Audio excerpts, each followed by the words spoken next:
Hello and welcome to the Talent Tide podcast, the show that ensures you have the information you need to adapt and evolve your workplace culture as you ride the wave of change in talent management. I'm your host, Chris Nichols, and today we're going to be talking about the world of onboarding and pre-employment screening. We'll discuss post-hire checks, what actually happens in a background screen, and how the right vendor can help you hire and retain great employees. And at the end, there'll be a special surprise. I'd like to welcome Stewart Gott from DataFacts. He is a national account executive there. He previously spent 6 years in the staffing industry. He's a graduate of Lipscomb University, where he received his degrees in marketing and management. Growing up and starting his career in the Nashville area, Stewart has become an expert on best practices surrounding FCRA compliance and pre-employment screening, as well as ongoing monitoring. Welcome to the Talent Tide podcast, Stuart. How are you today? Doing good, Chris. Thanks for having me, man. I've been hearing about this podcast for a while, so I'm excited to be here. Well, we're thrilled to have you. I've known Stuart for, probably three to 5 years now. I don't know when we first met, but I really enjoy what DataFacts does. I find that from my experience, they are one of the more innovative organizations in this pre-employment area. And the organization is someone that I often refer people to whenever they're going through this process. So I'm excited to talk with you today about pre-employment screening and background checks and compliance, the things that most people don't want to talk about, Stuart. No, it's not a sexy subject, but it's something everybody should know, especially when it comes to HR. It's something you guys deal with every day. So I just kind of thought it'd be a good idea to show everybody what actually happens. And it's necessary, and everybody does it, right? So I guess from there, everyone does background screening, but I'm not sure many people actually know what it is, right? I mean, we understand that if we get a new job, we have to go through it ourselves, and we find it to be an annoying process to go through, right? Nobody wants to go to get a drug test done. Nobody wants to have to leave work early to go get these things taken care of if they have to, or whatever steps that they have to jump through. So can you just share with our listeners what pre-employment screening actually is? Yeah, so pre-employment screening, when it comes down to it, what you're really doing is just getting a glimpse into a person's past. That is the bare bones of what it is. But what we're actually doing is going back into their background and figuring out what kind of a person this person is. Yeah, they might have been reformed, but you want to know what they've done in the past. I remember when I was first interviewing for this job, I thought, oh, this is going to be easy. I mean, this is, when it comes to background checks, all they're doing is going and accessing a database, because it's 2020, 2021. Well, it was like 2015 at that point, but I just thought, technology has come a long way. So people should be able to just access one database and get a glimpse of everybody's past. Couldn't be further from the truth. I remember when I went to go interview for my job at DataFacts, they had already run a background check on me. And since we do all the screens, they ran a extremely thorough background check. And I remember sitting there across the table from my CEO, and she had a stack of papers about an inch thick that told her all kinds of things I didn't even know about myself.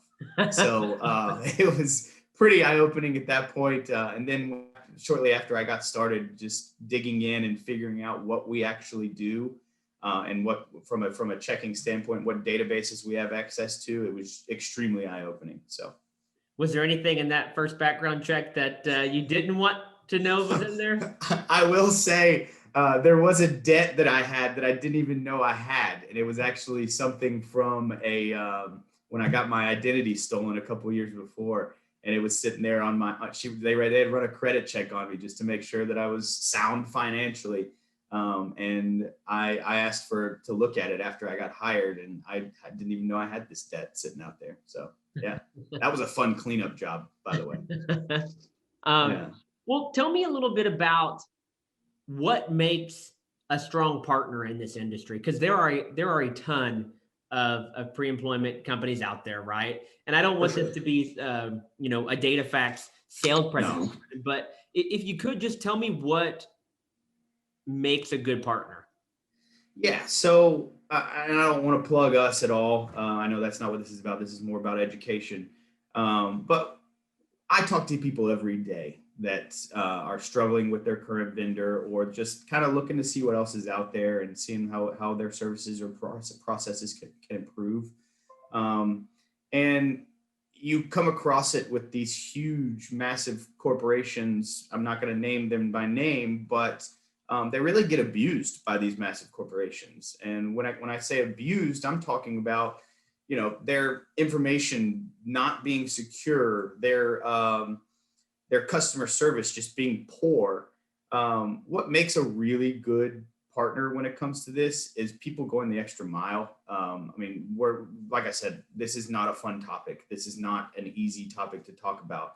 But whenever you order a background check and it's taking 2 weeks to come back, and you've got a person sitting there waiting to start and come on board with you, and you can't bring them on board because the background check's not back, you want answers on why that's happening. And so a good vendor makes it easy for you to get those answers. So. Sure. You mentioned going the extra mile. Like, what is the extra mile? Like, because I wouldn't know, right? If I'm a leader in my organization, say, vice president of operations, and it's taken 3 weeks to be able to get this new process engineer started because their background check hasn't come back, whose heads should be rolling in that situation, right? Like, what do I do about it? Yeah. So we'll talk about this here in a few minutes, I hope. But there's a lot of factors that go into what happens when a background check is ordered. And the amount of hands and eyes that goes through is astounding, because we are dependent, whenever we're going after files or going after records, we're dependent on 3 or 4 different people to get those records back.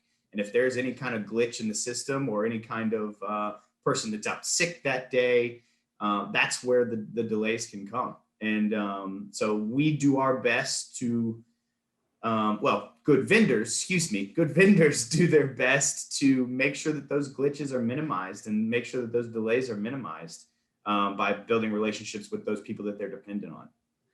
So thanks for the segue there. What happens in the background screening process? I know a little bit about it, and it was fascinating the first time that I did learn. I couldn't believe the number of steps that you all have to go through, and how archaic it is in some instances, right? So can you share with our listeners what actually does happen? Yeah, so I'll excuse my language, but dumb it down. I'm not calling anybody out there dumb by any means, but and if I get a little confusing because I'm using industry specific terms, please stop me. But so whenever you order a background check, usually, and I'll tell you how it works with us, I will say that it's probably pretty similar with other vendors as well. When you first order a background check, it goes into a portal. Of course, you order it. And then out of that portal, there's actually human beings on the other side that actually take a look and manually enter in the order and manually go out and check these databases. From a county level perspective, so we start out very broad. We look at from a nationwide picture that's called the National Criminal Database Check, or there's a bunch of other terms for it, but we all kind of pull from the same database to start off. I call it the Swiss cheese search, because this database has counties and databases that report to it. There's thousands of them, but it's only, from a county level perspective, it's only hitting very metropolitan areas. So for instance, if you're in Davidson County, that's going to pop up on this national criminal check. But if you've committed a crime down in Williamson County, a county down below us, 15 minutes away, it won't be reported in that. So we start off very, very broad, and then trace their social security number to specific counties of where they've worked, they've played, they've gone on vacation, they've lived, of course. But we go and track those locations and pull records from those locations. And when you go to pull those records from those locations, we start out from we go to a very granular level and go to the county levels. And these counties, you wouldn't believe it, but most of them are, I don't want to say most, I will say a lot of them are electronic databases, but a lot of them are not.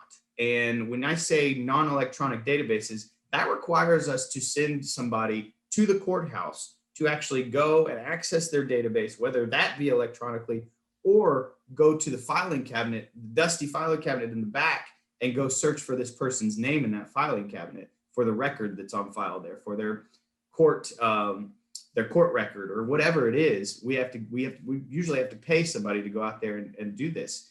And so that's when you can hit the snags a little bit, because if Susie, who is the county clerk at this court's office, is out of work that day, or if she just has a stack of papers on her desk and she doesn't feel like getting to them that day, then we're sitting here waiting on Susie to find some motivation. So we might have to bring her a batch of cookies or something like that. But yeah, so that's where, from a process standpoint, that's where we start. And then once we get those records back, we have to double check that those records are able to be reported to the prospective employer. We have to make sure that you guys are staying compliant and you're not seeing stuff you shouldn't see. We have to make sure that they're inside the scope that you're wanting to see. Some people want to see 7 years of background check. Some people want to see 10. Some people only want to see felonies. They don't care about misdemeanors. So we kind of have to figure out what the matrix looks like when it comes to what you guys want to see and what you're able to see. And then we have to figure out if it's the correct person that we're reporting on. There might be a John Smith that lived in a certain county, but there was 18 other John Smiths. So we have to, it goes through about, I would say 5 to 6, each report goes through about 5 to 6 different eyes on our end specifically, just at DataFax, before it actually goes to you and comes back through the system to you. That part is fascinating to me, growing up in a small community. And I know that whenever I first worked with DataFax, and my current organization does not, disclaimer, but so in my experience working with you all, we had a situation where we had a client that was in a very rural part of Tennessee. And if I remember correctly, somebody had to drive like an hour and a half to that courthouse, like once a week for us to go to the courthouse and pull records. And I don't think they were electronic there either. And so I just want to make it known to our listeners that it's not uncommon to have to go through paper files still yet in a lot of courts. It is. I wouldn't say it's not uncommon. It's common that happens. Yeah. So, I mean, especially when you're dealing with rural areas, anything outside of a very metropolitan area, more than likely it is still a very manual process to get these records. Right. Yeah, absolutely. So we've covered some things at a fairly high level, which I think most people understand what a background check to be in kind of the layman's term. But I know that there's also a ton of additional work that screening companies can do, pre-employment. And so what are the options available to organizations, right? Like maybe just hit on I don't know, 3, 5, shoot 10 if you need to. But so it all depends. Excuse me, I didn't mean to cut you off. It all depends on how granular you're wanting to go. I mean, and a lot of times it also depends on your budget. Because the more granular you get, probably more than likely, the more expensive it's going to be. And also, it also depends on if you want to do any kind of reference checks or anything like that as well. As far as services go, more than likely your current vendor is able to offer these services, but I mean, they might not have made you aware of what the services are that they offer. You can do statewide checks, county level checks, federal checks, nationwide checks. Those are all different databases that you can hit. And then you also have the option to do fingerprinting. More than likely your current vendor doesn't do fingerprinting, or they don't have the capability of doing fingerprinting nationwide. You kind of have to go through your state bureau, I guess TBI, or your state bureau to do the fingerprinting. And I will say fingerprinting is a great tool.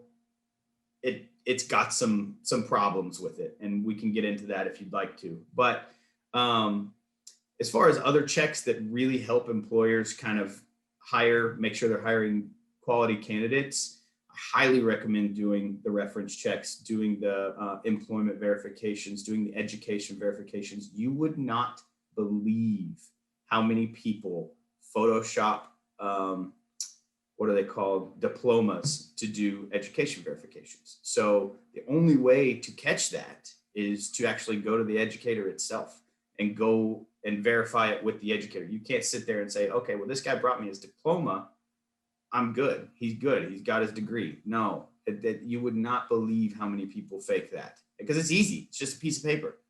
All they have to do is download the specific font and put their name on there.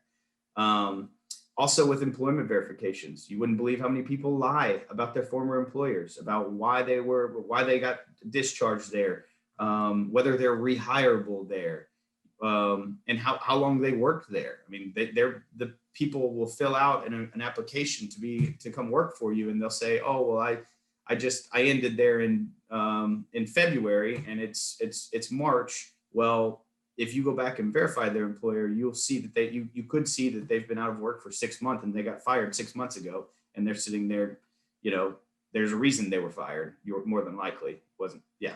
You get what I'm saying. Is that something that you all are able to ask about or pry more, or is that, where is that in like the legality? Yeah. So we actually call the employers and verify employment. So we don't trust what the candidate says. I mean, yes, we do. If they're able to provide us a W-2 or any kind of 1099 or whatever, we will accept that. But more than likely, we're going to try and verify it with the employer and get them to verify the dates of employment, why they were discharged, all that stuff. What kind of options are available, Stuart, for organizations to ensure that their current employees are continuing to be the outstanding citizens that they thought that they were when they were hired? Yeah. What can I do to monitor my current? Yeah. So you got to think about it. Whenever you hire an employee, they are a representation of your company, whether they're walking on the street, whether they're sending out emails for your company, they're a representation of your company on or off the clock. So that's a good question. I appreciate you asking me that. So we offer what's called post-hire checks and post-hire monitoring, and most vendors do this. But you can monitor employees from a criminal aspect. You can monitor employees from a driving aspect. If you employ a bunch of drivers, you can literally on a monthly basis say, okay, I want to run this check on them. And it's only going to cost you $1 or $2 usually. But it'll tell you if they got a DUI that month, if they got a speeding ticket that month, any kind, as far as you want to go. If you're going to do arrest monitoring, if they got arrested, you'll know in real time. As soon as it's reported to the courthouse, it gets reported to you guys. But medical monitoring for nurses and doctors, actually monitoring their licensure, monitoring whether they have any kind of knocks against their boards or anything like that. That stuff it can be monitored in real time. So you can actually monitor whether a person is an upstanding citizen and a good representation of your company, whether they're on or off the clock. One thing that we've done recently, and this ties into on or off the clock, a very hot ticket and very popular item that we've been pushing lately is social media screening. So think about it. What's a person doing on their social media when they get home from work or on the clock while they're at work? We have the ability, we partner with a company that does social media screening, and they go and look and dig into a person's social media presence. You can look as far back as 5 years if you want to. And especially in a time like now where, racism is a thing, political issues are a thing. Well, racism has been a thing, but, coming to the forefront, and people are charged up and wanting their voice to be heard. And they'll take it to social media. They'll take it to Twitter. They'll take it to Facebook. And you don't want people out there saying, okay, wait, X company will employ a person like this, and that makes you guys look bad. So social media screening has been very, very hot and popular among employers recently. just because of the temperature out there, for lack of a better word. I'm very angry with you right now because while you were answering the previous question, all I could think about was a follow-up about social media monitoring, and you took it from me. You took the question. But I think I do have some follow-ups around that particular topic. So what are the legalities into looking into someone's social media presence pre-hire? Is there anything that, and maybe I'm totally missing something, but I feel like there were some protections enabled just a few years ago as well for people, social media profiles to not maybe be monitored or maybe be checked out, right? Or No, so states, that's where it gets funny, is states, all they did was enact a law saying that employers couldn't ask employees for their social media names and passwords, so they can't log in and look themselves. So yes, people can still set their stuff as private, and where like we might not be able to access it. Usually there are some workarounds, but yeah, so that's the only legality from an FCRA standpoint, is that employers can't ask prospective employees for their usernames and passwords so that they can log in. So just so you're clear right now, I just want to make sure I'm hearing you right. If I'm a candidate and I am applying for a job, you could go check out my Facebook profile and make a decision whether or not to hire me or not based upon my actions. For sure. I mean, if you're out there posting pictures of you with guns and bags of drugs, then yeah, I mean, or you're posting nudes out there, and you don't want to hire somebody that's got a porn website. That's your decision. It might go against the mission of your company. So, Absolutely. you want to make sure that you're not hiring somebody that's going against the mission or your core values as a company. So. Absolutely. And I think we're seeing a lot more of that in the workplace now, like ethical standards, moral standards, like being as part of your employment contract, right? That you can be cut loose for these types of things. And it's usually the fine print, right, in an employee handbook. Those things that people just sign and never actually look at. Yeah. Right. I mean, it's all covered. Like social media, looking into social media is covered in your standard authorizations and disclosures that people sign to let an employee or employer run a background check. I mean, it's all covered under that because it's seen as public information, just like court records are. Absolutely. And I think it's currently February 3rd. So we're almost a month removed from, the riots on Capitol Hill. And to be honest, those people were sought out and on social media, right, to find their people's information, and they were, I don't know if shamed is the right word, but they were put into news organizations and tied to social media profiles, and then tied to their work profiles, right, like their LinkedIn profiles, and finding out where the people are employed. And I got to think that many of those individuals probably lost their jobs, in the last. For sure. So absolutely. You cannot afford to risk in the social climate that we have right now. You cannot afford to risk your company being made look bad, or just because of one of your employees is posting on Twitter or Facebook and stuff like that. Because I mean, we see it all the time. Cancel culture. That's happening all over the place. So yeah, because every employee is a representative of the organization in which they work for, right? It doesn't matter the role that you have. You are an extension of their brand. For sure. Absolutely. So, well, gosh, I love that topic, but we probably need to move on, Stuart. So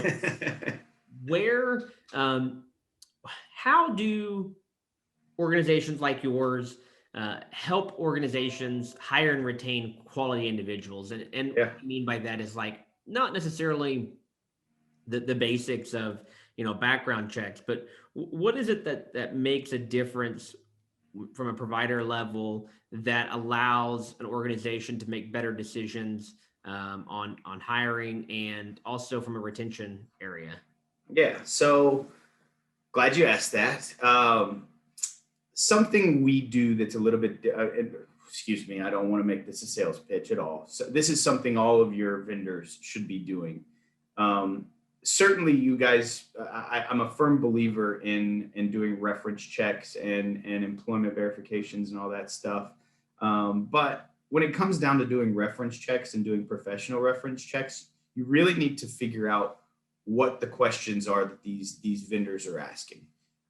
When they're calling and they're just saying, hey, is so and so a good guy, or what, how would you rate them as an employee, and blah blah blah.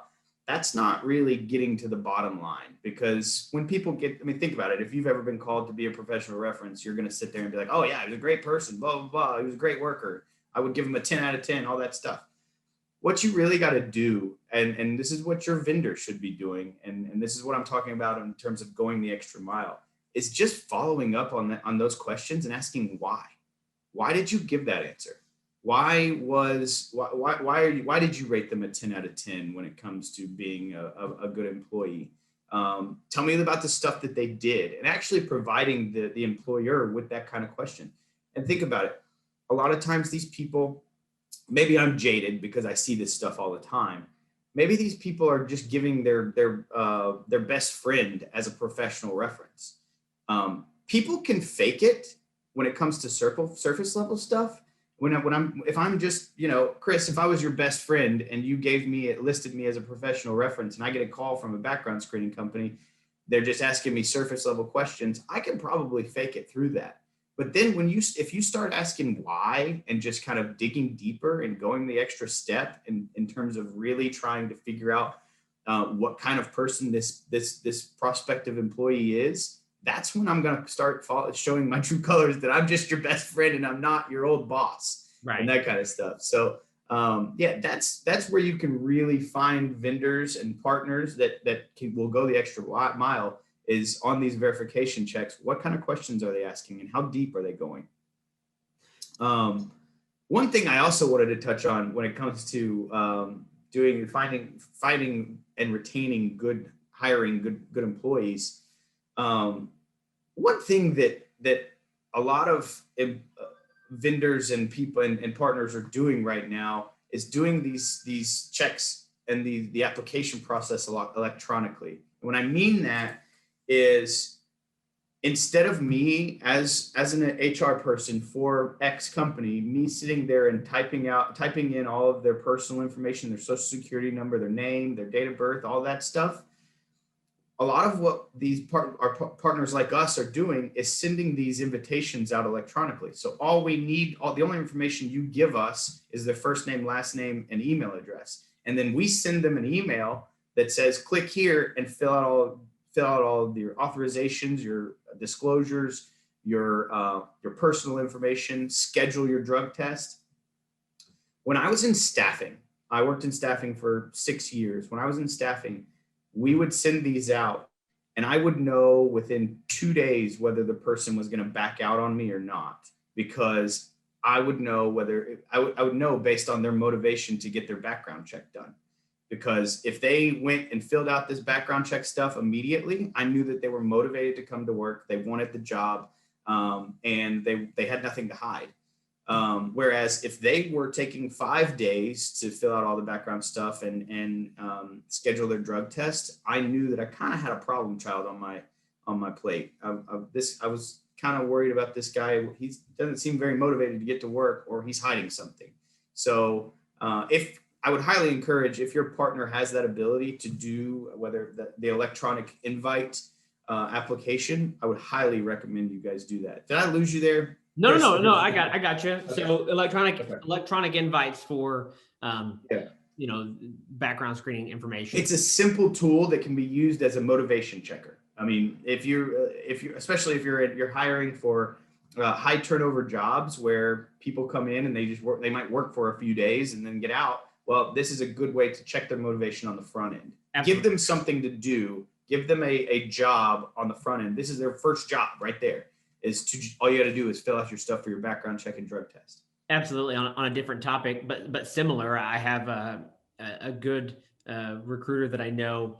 They always ask a candidate to follow up with 2 things that they really enjoyed learning about the organization that they're interviewing with, and they use that for the same reason that you just mentioned about motivation, right? If they send that email response within 24 or 48 hours, they know that that person is somebody that wants to come work there. And that could take a candidate from being, maybe the second or third best option to the first, because merely they want to be there, right? And they got it done quick. Yeah. It's just a simple little task where if they get back to you quick and they get it done quick, you've got somebody that's good. Absolutely. Yeah. If you don't mind, I'd like to back up just a bit to like the reference area. So when you all do reference checks, are you only doing reference checks on employee and prospective employee provided references, or are we looking at doing a deeper dive into their background if requested? How does that work? Yeah, so we can't really go check references that they don't provide us. I mean, I can't go call their old boss just because I know they worked there and they worked in this department. I'm not allowed to go call their old boss. So you can only check the references that they provide you. And then on their past employers, you can only really check the employers that they provide you. I mean, you're kind of dependent on the information that they give you.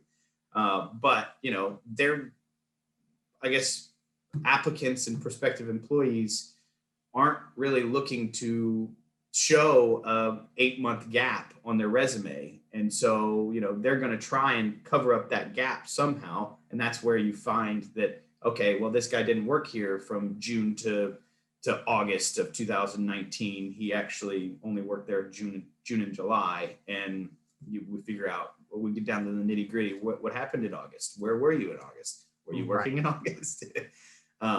So yeah, that kind of stuff. But yeah, as far as reference checks, we can't like go reach out to people that they don't give us permission to do so. I think that's important to know, because I think there's a lot of misconceptions especially from non-HR, right? Because if I'm a hiring manager, I don't know HR laws. I don't know, it's likely that I don't know all of the hiring rules and regulations, I guess you could say, right? And so I hope that the folks that are listening today can take something from the conversations we've had about. And that's part of being a good vendor, a good partner, is making sure that you stay abreast of all compliance regulations. They change literally every month. 1 month it could be one thing, and then the next month you're not allowed to run social media screening, like we were just talking about. You're not allowed to ask for them, right? Yeah, I mean, it changes every month, and so good partners will stay on top of that stuff and make sure that they educate their clients on that. It's especially important for companies that are near like state borders, or even federal borders, even to a certain extent, right? Because if you have people crossing state lines to come work for you, what you do, how you potentially look at candidates in one state is totally different than the other, correct? Well, yeah. I mean, think about companies that, for instance, senior living facilities. They'll have locations all over the entire United States, and they've got to stay on top of any particular forms that need to be filled out, authorizations and disclosures. And you need to make sure that you're working with a partner that stays on top of that for you. That shouldn't be your job. They should make it easy on you to do so. And that's where I'm talking about doing the electronic invite stuff, because that stuff can be easily done. Like, for instance, in Georgia, we've got to have a special form filled out in order to access the Georgia State Records database. And the only way we can do that really is by doing it electronically, because especially during COVID times, more than likely or not, they're not coming into the office. And so partnering with a vendor that can do that and make sure that make sure that they're keeping you compliant across all the locations that you're working with. So you would say, before we jump ahead, you would say that that your partner should be coming to you with legal updates regularly, monthly, likely, for the areas in which you are doing background screens, and letting you know what changes need to take place. 1,000%, because we're held to a very, very high level of compliance. And if you guys, if one of our clients gets in trouble, more than likely we're going to get in trouble as well, because we're reporting something that shouldn't be reported, or we didn't have a specific form that needed to be filled out. So we've got to make sure that we educate you guys, because you're the first line of defense. And then it all trickles down from there. So yeah, Certainly. you need to be partnering with a vendor that absolutely pushes that compliance information out to you as it comes through, because it's impossible for HR people to stay on top of, background check regulations and benefits regulations. There's all kinds of stuff that you guys have to stay abreast on. So anything that a partner can do to make sure that you are force fed that information is a good thing, as far as I'm concerned. Yeah, HR practitioners have such a broad spectrum of information that they have to stay up to date on, and it's crazy. So challenging. I don't think that most organizations realize that one of the reasons that HR is so reactive, unfortunately, to so much of what's going on in the business is because they're constantly having to react to the government and political influences, that make changes monthly, right, and annually. I wouldn't wish that on my worst enemy, having to stay on top of all that stuff. Yeah, for sure. So before we wrap today, let's talk COVID. It's, again, like I mentioned earlier, I believe it's February 3rd, 2021. I don't know when this episode's going to air, but hopefully vaccines are in full force by the air date. But, there's a slow progression of that going out currently. But can you share with us what the last year has looked like, what the impact of COVID-19 has been on this particular industry, and what providers are doing, I guess, to combat the challenges of the last 12 months now? Man, what happened to us pretty much happened to everybody else. Everything slowed down. I mean, in terms of getting checks back and getting information back to our clients, it really hit us hard in terms of getting those back in a reasonable time. You got to think that those courthouses that we're actually sending people to are no longer letting people come in the door, or they're closed down. And so we had to figure out and get creative to figure out ways to counteract that.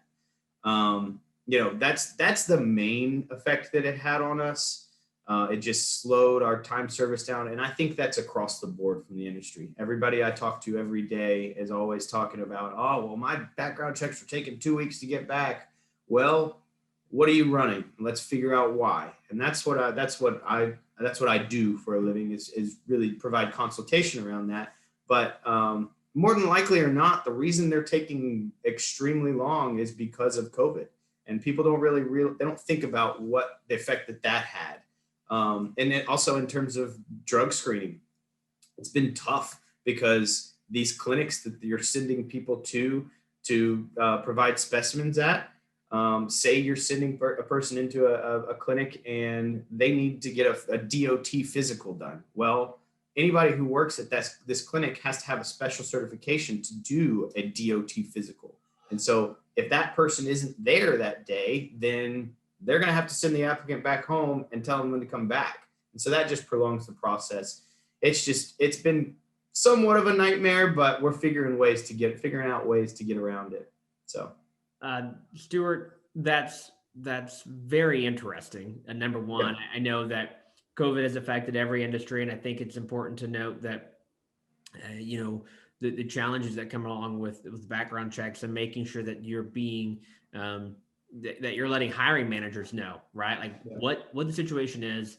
So HR, if you're listening today, make sure that you understand that the delays aren't necessarily because your background check provider is, sitting on their hands. It has a lot to do with government buildings and what's open and what the access is. And I got to think the more rural the area, the more challenging it is, if we go back to the beginning of our conversation today. So, for instance, in Kentucky, I mean, if you look at Kentucky, most all of their courthouses, they're from a county level perspective, are shut down. So we don't even run county level checks in Kentucky anymore. We're only going statewide because all the counties report to the state. And so it's more expensive and it's costing our clients more money, but it's better than them having to wait a month to get a background check back. So Certainly. yeah. Well, I appreciate it, Stuart. It's been excellent having you on today. I've really enjoyed the conversation. We briefly mentioned in the introduction that you might have a special surprise here at the end for any listeners that have made it this entire way. Sure. If you don't mind, tell the folks listening how they can contact you, inquire about resources you have for them. And yeah. So you can reach out to me a myriad of different ways. I mean, I can put my cell phone number on the website if you want me to, but I would prefer to email or a LinkedIn invitation. Send me my name's Stewart Gott, Stewart, and last name Gott, Gott. I mean, in terms of a special offering, of course, I'll provide a free consultation to figure it out, and I'll dig deep into your current processes and current pricing and all that stuff and figuring out, are you getting the best bang for your buck? Are you 100% compliant? I mean, that's my bread and butter, is figuring out if a person is compliant. I'll do all that for free. You don't have to buy from me. I'll just make sure that you're compliant. No problem doing that. I mean, I'm FCRA certified. I'm a subject matter expert. So that's easy for me. But if I hear from anybody from this podcast, any listeners out there, if you guys want to switch over to DataFacts, I will give you your first five background checks for free. Right now, we offer a 10% give back. So 10% of your first month's invoice goes to the nonprofit of your choosing. I'm willing to double that to any listeners that come to us from this podcast. I'll push that out to 20% of your first month's invoice will go to the Gives Back program to the nonprofit you're choosing. And you also get five free background checks. So doesn't matter what you're running, come see me, come talk to me. We'll get you figured out. Awesome. Well, Stuart's a great guy. If you're listening and you want to know more about background screening and what you can do differently, definitely have a conversation with him. He's definitely somebody that I think that is a subject matter expert. So inquire to Stuart. He's definitely active on LinkedIn. And we look forward to hopefully having you back in the future, Stuart. If there's any updates or changes in the industry that we need to know about, let me know and we'll have you back on.